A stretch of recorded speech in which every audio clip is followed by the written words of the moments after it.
Welcome, everyone. You're listening to Caregiver Crossing, a podcast brought to you by Joy's House. We are so blessed and thrilled that you're here. Caregiver Crossing is a podcast created just for you, the caregiver.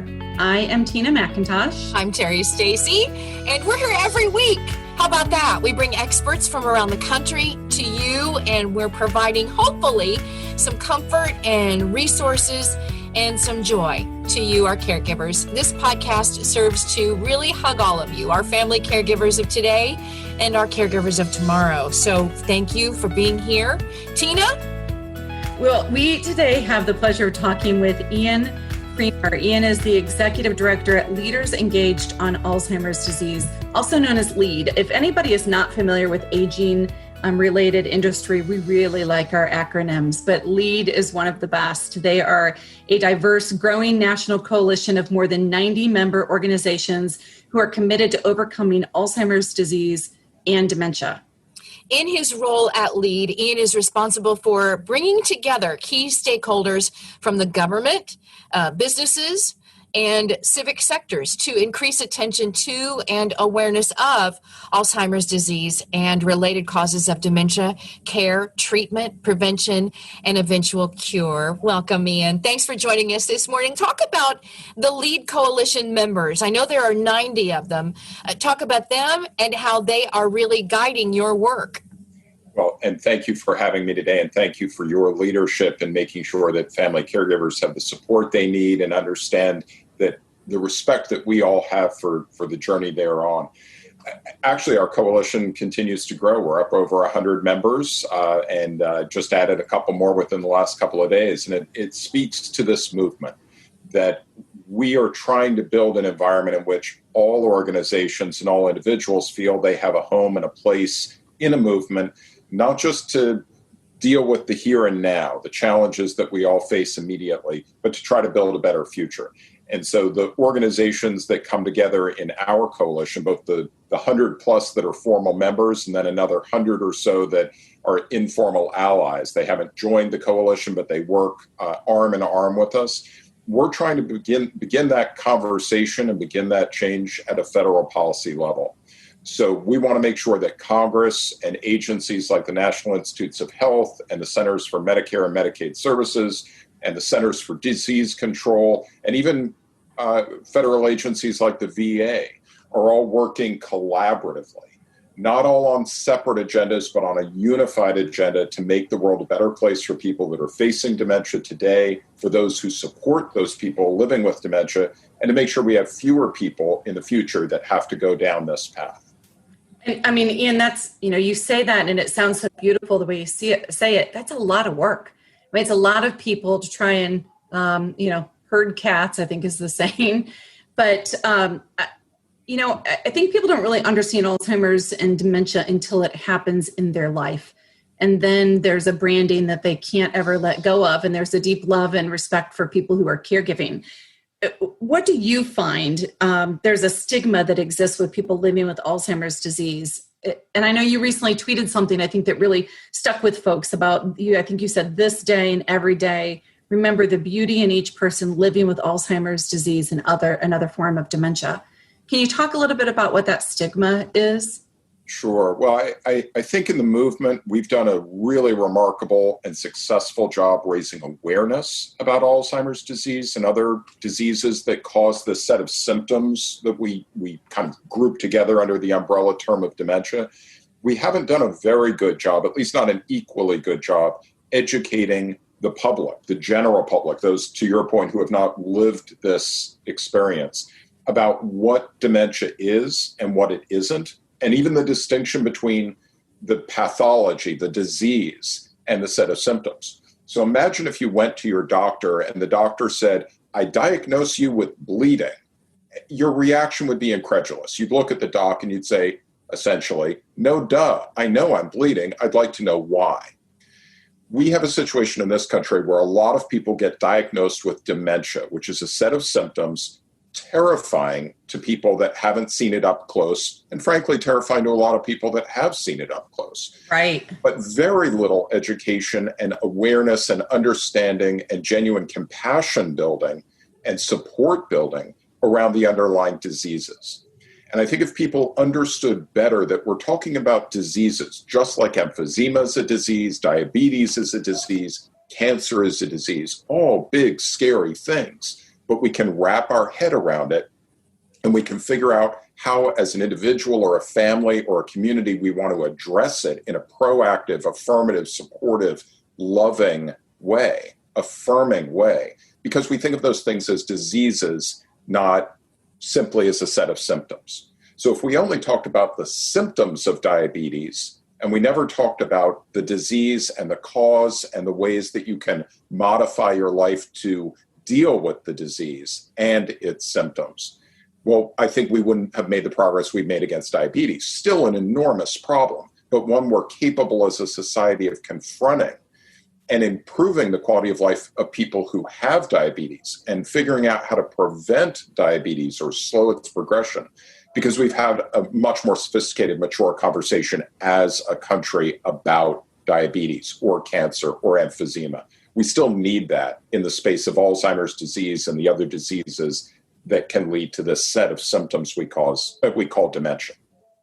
Joining us on Caregiver Crossing today is Ian Kremer, Executive Director at Leaders Engaged on Alzheimer's Disease, also known as LEAD.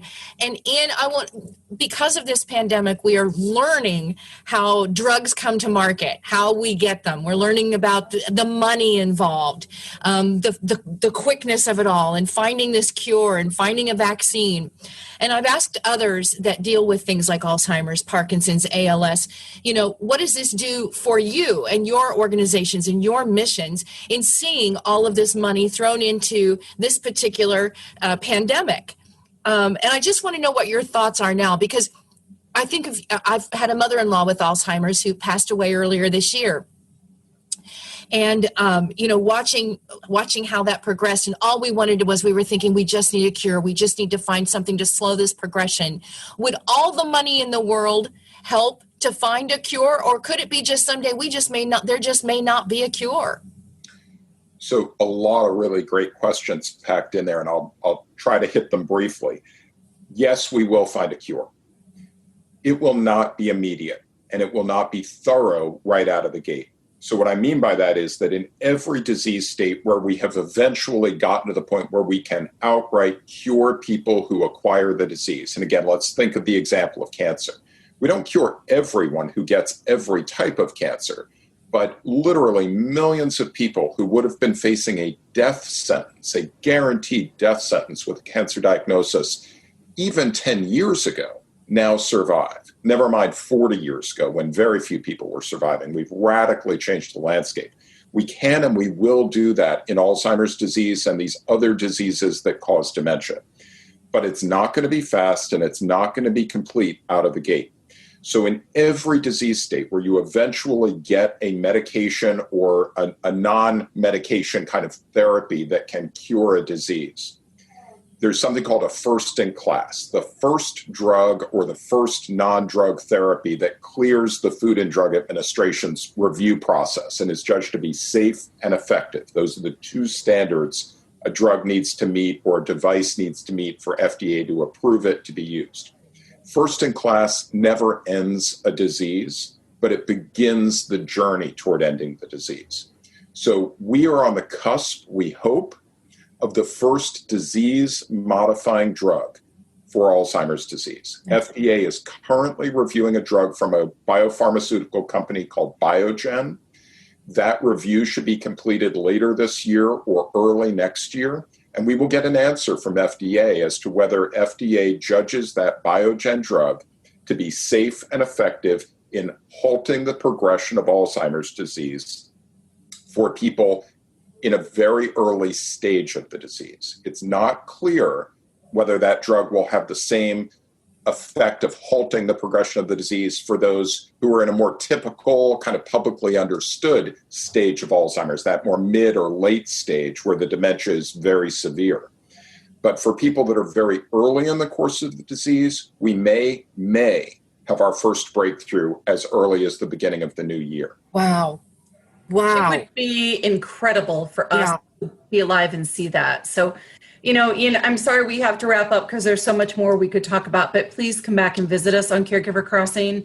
And if people want to be, aware, supportive, involved, how can they find more information about your organization? Right. So I'll quickly say 4 things people should do.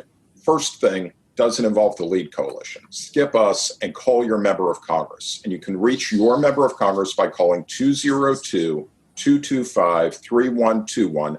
Tell the operator who answers what state and town you live in. They will connect you with your member of Congress, and then you can call back and be connected with each of your U.S. senators.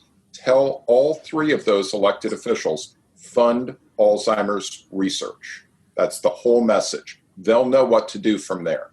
Second one is, if any of your listeners want to be involved in Alzheimer's or other dementia research, either looking for drugs that will help us treat the disease or cure the disease, or have research to improve caregiver support, go to alz.org/trial match, TRIALMATCH. And there you'll find studies that you can volunteer for.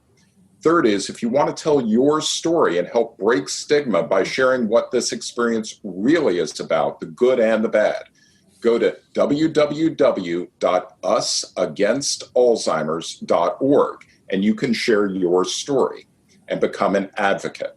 And then lastly, talk to your doctor every opportunity you get about brain health. And if you are, I would just do that on an annual basis to get a brain health checkup. And if you're a Medicare beneficiary, you can get a free annual brain health checkup under what's called the Annual Wellness Visits Cognitive Assessment Benefit. So do those 4 things. You'll help us in our movement make the world a better place. Fantastic advice. Ian Kremer, Executive Director at Leaders Engaged on Alzheimer's Disease. Thank you so much for the work you're doing and for being with us today on Caregiver Crossing. So we'll hope to talk with you again soon. Great. Thank you all.